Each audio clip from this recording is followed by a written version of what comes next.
আসসালামু আলাইকুম। Education care Facebook page এবং ইউটিউব চ্যানেলের নবম-দশম শ্রেণীর নতুন একটি ভিডিও টিউটোরিয়ালে সবাইকে স্বাগতম। শিক্ষার্থীরা, আজকে আমরা বাংলা সাহিত্যের খুবই গুরুত্বপূর্ণ একটি গদ্য 'একুশের গল্প'। এই 'একুশে' গল্পের মূল বিষয়বস্তু এবং আ এই 'একুশে' গল্পের যে চরিত্র এবং যে কাহিনীটি, এর সাথে বিভিন্ন বোর্ডে আসা এমসিকিউগুলোর সমাধান থাকবে আজকের এই ক্লাসটিতে। তো দেরি না করে চলো শুরু করা যাক আজকের ক্লাসটি। আমরা শুরুতেই 'একুশের' গল্পটির মূল ভাবটি জেনে নিব। অর্থাৎ এই ক্লাসটি করার পরে 'একুশের' গল্প নিয়ে আর তোমার বিন্দু পরিমাণ সমস্যা থাকবে না এবং তুমি নিজে থেকেই যেকোনো প্রশ্নের অ্যান্সার এখান থেকে লিখতে পারবে। জহির রায়হান 'একুশের' গল্প ভাষা আন্দোলনে শহীদ হওয়া এক তরুণ তপুকে ঘিরে লেখা। তপু ছিল খুবই হাসিখুশি স্বপ্নবাজ এক ছেলে, যার সাথে লেখক ও রাহাত হোস্টেলে থাকতেন। তপু রেনু নামের এক মেয়েকে বিয়ে করেছিলেন এবং তারা খুব ভালোবাসত একে অপরকে। ৩ বন্ধু একসাথে পড়াশোনা, আড্ডা আর ঘোরাঘুরি করে ভালো সময় কাটাতো। কিন্তু ২১শে ফেব্রুয়ারির দিন ভাষার দাবিতে মিছিলে যোগ দিয়ে হাইকোর্টের গুলিতে মারা যায় তপু। তার কপালের ঠিক মাঝখানে গুলি লেগে সে শহীদ হয়। ৪ বছর পর একদিন হঠাৎ তপু যেন ফিরে আসে, কিন্তু সবাই ভয় পায়, কারণ সে আগের মতো নেই। পরে দেখা যায় হোস্টেলের এক ছাত্রের কাছে থাকা মানুষের কঙ্কাল আসলে তপুরই। সেই খুলি ও হাড় দেখে বোঝা যায় যে এটি সেই তপুর, যার মাথায় গুলি লেগেছিল এবং বাঁ পা ছোট ছিল। বন্ধুরা বুঝতে পারে তপু আর নেই, কিন্তু তার স্মৃতি ফিরে এসেছে। এই গল্প শুধু একটি মৃত্যুর গল্প নয়, বরং ভাষার জন্য আত্মত্যাগের এক প্রতীক। তপুর আত্মা যেন জীবিত থেকেও সবার মাঝে ঘুরে বেড়ায়। এইভাবে গল্পটি আমাদের স্মরণ করিয়ে দেয়, ভাষার জন্য যারা প্রাণ দিয়েছে তারা কখনো হারিয়ে যায় না, তারা ইতিহাস হয়ে বেঁচে থাকবে। শিক্ষার্থীরা, এই ২১শে গল্পের মূল বিষয়বস্তুটা আমরা একটু সহজ ভাষায় জেনে নিব। এখানে প্রধান চরিত্র রয়েছে তপু। গল্পটির কেন্দ্রীয় চরিত্র তপু ভাষা আন্দোলনের শহীদ হন। প্রাণবন্ত, হাসিখুশি, আদর্শবাদী তরুণ। বেঁচে থাকতে যেমন প্রেরণা ছিল, মৃত্যুর পরেও সে এক জীবন্ত স্মৃতি। রাহাত তপুর ঘনিষ্ঠ বন্ধু, অনুভূতিপ্রবণ, স্মৃতিবিলাসী। তপুর মৃত্যুর পর প্রচণ্ড মানসিক দুঃখ বহন করে। রেনু তপুর স্ত্রী, যার সঙ্গে তপুর গভীর প্রেম ছিল, কিন্তু তপুর মৃত্যুর পর বাস্তব জীবনকে মেনে নিয়ে আবার বিবাহ করে। আমি বা উপস্থাপক একেবারে কাছের বন্ধু, যার চোখ দিয়ে আমরা পুরো কাহিনীটি দেখি। গল্পটির কাহিনীটা আমরা একটু জেনে নিই। ৪ বছর আগে হাইকোর্ট মোড়ে এক ভাষা আন্দোলনের মিছিলে গুলি খেয়ে মারা গিয়েছিল তপু। সেদিন থেকে কেউ কখনো কল্পনাও করেনি সে আবার জীবিত ফিরবে, কিন্তু একদিন হঠাৎ সে যেন ফিরে আসে। ওকে দেখে সবাই চমকে যায়। আগের মতো হাসি খুশি নয়, একেবারে চুপচাপ, অচেনা আর থমথমে। ওর চেহারা, চোখের দৃষ্টি, সবকিছুতেই একটা ভয় ধরানো ভাব। রাতে ঘুমাতে গেলেও মনে হয় কেউ যেন তাকিয়ে আছে, পাশে দাঁড়িয়ে আছে। ওর দিকে তাকালেই গা শিউরে ওঠে। ৪ বছর আগে আমরা ছিলাম ৩ জন, আমি, রাহাত আর তপু। হোস্টেলে একসঙ্গে থাকতাম, পড়াশোনা করতাম, আড্ডা দিতাম, ঘুরতে যেতাম। তপু ছিল আমাদের মধ্যে সবচেয়ে ছোট, কিন্তু ওই একমাত্র বিবাহিত। রেনু নামের আ একটা মিষ্টি শান্ত স্বভাবের মেয়েকে সে বিয়ে করেছিল।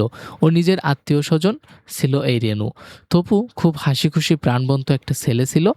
ওর গল্পের কোনো শেষ ছিল না। ওর মুখে সবসময় হাসি লেগেই থাকতো। ওই আমাদের ঘুম থেকে জাগাতো, নিজে চা বানাতো, একসঙ্গে রাস্তায় ঘুরতে বের হতাম। রেনু মাঝে মধ্যে বাসা থেকে আমাদের জন্য ডাল বুট ভেজে আনতো এবং আমরা হাঁটতে হাঁটতে খেতাম। তপুর একটা স্বপ্ন ছিল, ডাক্তার হয়ে একটা ডিসপেন্সারি খুলবে, সাধারণ মানুষের সেবা করবে। ১৯৫২ সালে সেই বিশেষ দিনটি, ভাষা আন্দোলনের উত্তল দিন। সেদিন সকালে হোস্টেলের বাইরে একটা বিশাল মিছিল হচ্ছিল। লোকজন হাতে প্লাকার্ড, রক্তাক্ত জামা, সবার চোখে প্রতিশোধের আগুন। তপু বলল, চলো মিছিলে যাই। আমি আর রাহাত রাজি হয়ে গেলাম, কিন্তু রেনু দৌড়ে এসে তপুকে আটকে দিল। বারবার বলল, চলো না, বাড়ি চলো। কিন্তু তপু বলল, আমি যেতে পারবো না, তুমি চলো না হলে। অবশেষে রেনু কাঁদতে কাঁদতে চলে গেল। তপুর হাতে ছিল একটা প্ল্যাকার্ড, রাষ্ট্রভাষা বাংলায় লেখা। হাইকোর্ট মোড়ে পৌঁছানোর মাত্র হঠাৎ গুলি চলল। কিছু বুঝে ওঠার আগেই তপু মাটিতে পড়ে গেল। কপালের মাঝখানে গুলির গর্ত, আর সেখান থেকেই রক্ত ঝরছে। রাহাত আর আমি পাথরের মতো দাঁড়িয়েছিলাম। এরপর মিলিটারি এসে তপুর দেহ তুলে নিয়ে গেল, আর আমরা কিছুই করতে পারিনি। রেনু আর তপুর মা কেঁদেছিল ভীষণভাবে। তারপর সময় কেটে গেছে। রেনু একসময় অন্য জায়গায় বিয়ে করেছে। তপুর মা আর বেঁচে নেই। তপুর পুরনো জিনিসপত্র, বই, বিছানা, সুটকেস সব নিয়ে গিয়েছিল রেনু।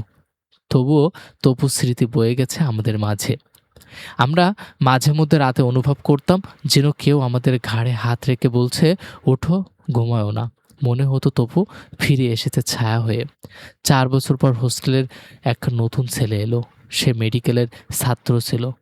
একদিন সে মাথার খুলি স্কল নিয়ে অ্যানাটমি পড়ছিল। হঠাৎ বলল, এই স্কলের কপালের মাঝখানে গর্ত কেন? রাহাত ওটা নিয়ে দেখতে যায়। তারপর দেখে ঠিক গুলির জায়গাটাই গর্ত। তারপর সে তপুর বাঁ পায়ের হাড় খুঁজে দেখে সেটা আসলেই ছোট, যেন তপুরই ছিল। সব কিছু মিলিয়ে রাহাত অবাক হয়ে বলল, তপুর কঙ্কাল হোস্টেলের কোনো ছাত্র হয়তো সংগ্রহ করেছিল মেডিকেলের জন্য। আজ এতদিন পর সেটাই আবার আমাদের সামনে চলে এসেছে। হাড়ের খুলির চিহ্ন, সেই চেনা শরীরের গড়ন। শিক্ষার্থীরা, ২১-এর গল্পটি ১৯৫২ সালে ২১শে ফেব্রুয়ারি আমাদের মাতৃভাষা দিবসের উপর এই গল্পটি নির্মিত হয়েছে। খুবই ইমোশনাল এবং ট্র্যাজেডিপূর্ণ একটি গল্প। আমরা এই ২১-এর গল্পর এমসিকিউগুলো একটু জেনে নিব। জহির রায়হানের জন্মস্থানটি কোথায়? ফেনীর মজুপুর গ্রামে। জহির রায়হানের জন্ম কোনটি? ১৯৩৫ সালের ১৯শে আগস্ট। জহির রায়হানের আসল নাম কী ছিল? মোহাম্মদ জহিরুল্লাহ। শিক্ষার্থীরা, আমরা আমাদের প্রশ্ন থেকে এসেছে কিছু গুরুত্বপূর্ণ প্রশ্ন আমরা এখানে থেকে জেনে নিই। ২১-এর গল্পের প্রধান চরিত্র কে ছিল? তপু। তপু কত বছর পর ফিরে এসেছিল? ৪ বছর পরে। তপুর মৃত্যু কোথায় হয়েছিল? হাইকোর্ট মোড়ে। তপুর মৃত্যুর কারণ কি ছিল? কারণ হচ্ছে গুলি লেগেছিল। তপুর স্ত্রীর নাম কি? তপুর স্ত্রীর নাম রেনু। তপুর বাঁ পা কীভাবে ভিন্ন ছিল? ২ ইঞ্চি ছোট। তপুর মা তপুর মৃত্যুর পর কী করেন? হোস্টেলে গিয়ে কাঁদেন। রেনুর তপুর মৃত্যুর পর কী করে? নতুন বিয়ে করে। তপুর স্কেলে কি অদ্ভুত ছিল? কপালে গর্ত ছিল। স্কাল শব্দটির কি বোঝায়? মাথার খুলি। তপুর স্বপ্ন কী ছিল? ডাক্তার হয়ে গ্রামে ডিসপেন্সারি খোলা। তপুর মিছিলে নেওয়া প্লাকার্ডে কী লেখা ছিল? রাষ্ট্রভাষা বাংলা চাই। তপুর মৃত্যুর সময় কারা পাশে ছিল? রাহাত ও বর্ণনাকারী। তপু ফিরে আসার পরে সবাই কেমন বোধ করে? উদ্বিগ্ন ও ভীত। অ্যানাটমি কোন বিষয়ের সাথে সম্পর্কিত? জীবদেহের গঠন। তপুর শবদেহ কে তুলে নেয়? মিলিটারি। তপুর বিছানা পরে কে ব্যবহার করে? নতুন রুমমেট। তপুর ফিরে আসার রহস্য কি? তার কঙ্কাল ফিরে আসে। কপালে স্কালের কপালে গর্ত দেখে কে চমকে ওঠে? রাহাত ও বর্ণনাকারী। স্কেলিটন শব্দের বাংলা অর্থ কি?